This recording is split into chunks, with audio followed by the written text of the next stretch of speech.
সারা পৃথিবীতে কোনো হামের উপসর্গ নাই। তাদের এই হীন অবহেলার কারণে আজকে বাংলাদেশে গ্রামে গঞ্জে এই হামের প্রাদুর্ভাব ছড়িয়ে পড়েছে। এই নির্বাচিত সরকারকে বিপদে ফেলানোর জন্যই তৎকালীন অন্তর্বর্তী সরকার পরিকল্পনা করেছিল। ইতিমধ্যে সরকারি হিসাব অনুযায়ী 610 জন নিশ্চিত হামের মৃত্যু, 92 জন এবং বর্তমানে অদ্যাবধি 70,900 শিশু হাসপাতালে চিকিৎসাধীন। এটা সরকারি হিসাব।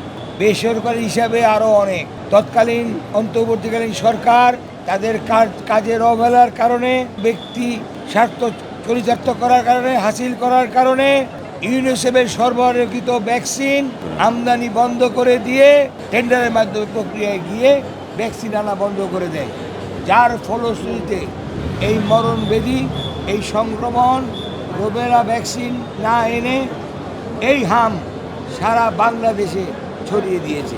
সারা পৃথিবীতে কোনো হামের কোনো উপসর্গ নাই। যখন নির্মূলের পথে তাদের এই হীন সিদ্ধান্তের অবহেলার কারণে আজকে বাংলাদেশে গ্রামে গঞ্জে এই হামের প্রাদুর্ভাব ছড়িয়ে পড়েছে। আমি আমার দায়বদ্ধতার খাতিরে আমার এলাকায় অনেক শিশু মারা গেছেন। আমি নিজেকে সংসদ সদস্য হিসাবে আমি মনে করেছি এটা প্রতিবাদ করার দরকার।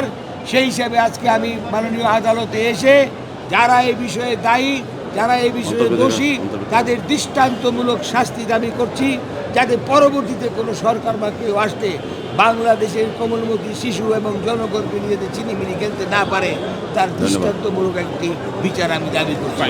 এই নির্বাচিত সরকারকে বিপদে ফেলানোর জন্যই তৎকালীন অন্তর্বর্তী সরকার এই পরিকল্পনা করেছিল।